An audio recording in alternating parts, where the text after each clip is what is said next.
Okay. Beautiful. So the first way is, it's just a matter of finding the sweet spot in the oyster. So you're wiggling the knife in, just find it there until the knife will actually hold itself up. So you know you've got a good amount of leverage underneath the oyster.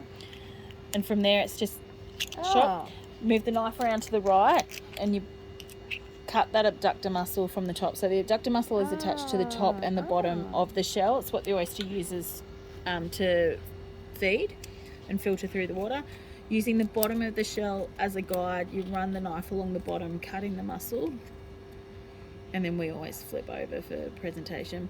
The way you can tell the freshness of an oyster is by how much liquor is actually in the cup. So a nice full cup. If the oyster's been out for over 10 days, that'll be a lot drier.